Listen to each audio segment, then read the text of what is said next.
Hi, I am Shashveni Bhimireddy. Invite to happy life. మా ఇంటికి ప్రతిరోజు ఈనాడు పేపర్ వస్తుందండి. పేపర్ ఏ రోజుకి ఆ రోజు చదివేసిన ఈనాడు ఆదివారం వచ్చే పుస్తకం మాత్రం వీళ్ళని బట్టి కొంచెం కొంచెంగా వారం అంతా చదువుతూ ఉంటాను. మొన్న సెప్టెంబర్ 15వ తేదీన వచ్చిన ఆదివారం పుస్తకం ఈ 2 రోజుల నుండి అయితే తీయడానికి అవ్వలేదండి. ఈరోజు కాస్త తీరిక దొరికేసరికి మధ్యాహ్నం చదువుదామని తీస్తే ఇలా మొదటి పేజీ ఓపెన్ చేసేసరికి వెంటనే ఏడుస్తూ ఉన్న ఒక పాప బొమ్మ అయితే నాకు కనిపించిందండి. చిన్న పిల్లల విషయం అనేసరికి మన మనసుకి హత్తుకుంటుంది కదా.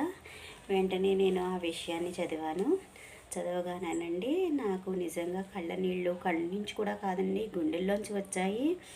అంతలా ఉంది ఆ విషయం. దాన్ని మీకు ఇప్పుడు నేను చదివి వినిపిస్తానండి. అంటే ఒకవేళ ఆదివారం పుస్తకం చదివిన వాళ్ళు ఎవరైనా ఉంటే వాళ్ళకి కొంచెం ఉపయోగపడుతుందని చదువుతున్నాను. ఒక వ్యక్తి తన కొత్త కారు తుడుచుకుంటూ ఉండగా అతని 5 ఏళ్ల కూతురు అక్కడికి వచ్చింది. చేతికందిన ఒక రాయి తీసుకుని కారుకి ఒకవైపు ఏవో గీతలు గీసింది.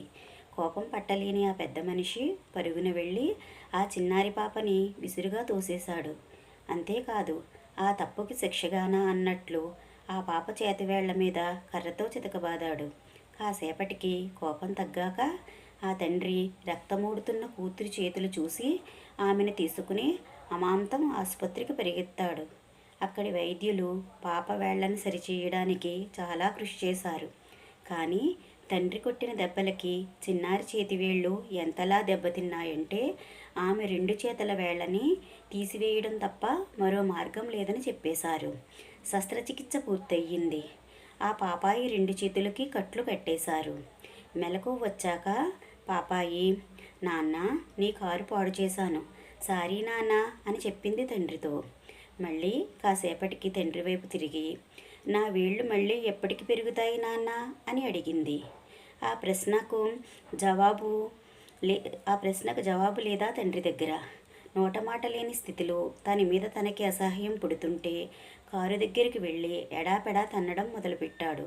కాసేపటికి నిస్పృహతో కారు ముందు కూలబడిపోయాడు. అప్పుడు కన్నీళ్లతో నిండిన కళ్ళల్లోంచి చూస్తుంటే మసకగా అక్షరాలు కనిపించాయి. కారు మీద కూతురు గీసిన గీతలు అవేనని అర్థమయ్యేసరికి అవి రాసినందుకే తన చిన్నారిని క్రూరంగా హింసించి శాశ్వతంగా చేతివేళ్లు పోగొట్టానన్న సంగతి మనసుకు తెలిసేసరికి ఆ తండ్రి మనసు చెదిరిపోయింది. ఇంతకీ ఆ అమ్మాయి రాసింది ఏమిటంటే, డాడీ ఐ లవ్ యూ అని.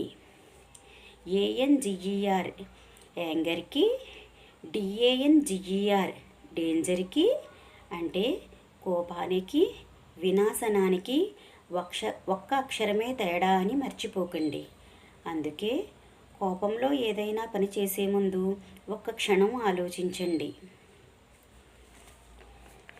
ఇది చదివేసరికి నిజంగా మనసుకి చాలా బాధగా అనిపించిందండి. ఈ ముందు నేను ఇదంతా ఏం సరిగ్గా చూడలేదు. ఏడుస్తున్న పాపమోహం చూసేసరికి కంగారుగా చదివేశాను. తర్వాత ఏంటిది నిజమా కదా అనేసి అప్పుడు చూస్తే అప్పుడు కథే అని ఉంది. కథ అయినప్పటికీ కానీనండి ఎందుకో మనసుకు చాలా హత్తుకునే విధంగా ఉంది. ఎందుకంటే నిజంగా మన నిజ జీవితంలో కూడా ఇలాంటి చిన్నవి పశ్చాత్తాపం పడినా కూడా సరిదిద్దుకోలేని విషయాలు చాలా జరిగే ఉంటాయి కదండి. అలాంటివన్నీ గుర్తుకొచ్చినట్టుగా అనిపించింది. మరి మనం కూడా ఏం చేద్దామంటే జరిగినవి మార్చలేము కనుక ఇప్పటి నుంచి అయినా సరే మనము కోపం పడకుండా ప్రశాంతంగా ఉండడానికి, ఏదైనా మాట్లాడే ముందే ఆలోచించడానికి, పని చేసే ముందే ఆలోచించడానికి, మన వలన ఎవరికి కూడా కష్టం కలగకుండా ఉండడానికి చూసుకుందామండి. Okay, thank you.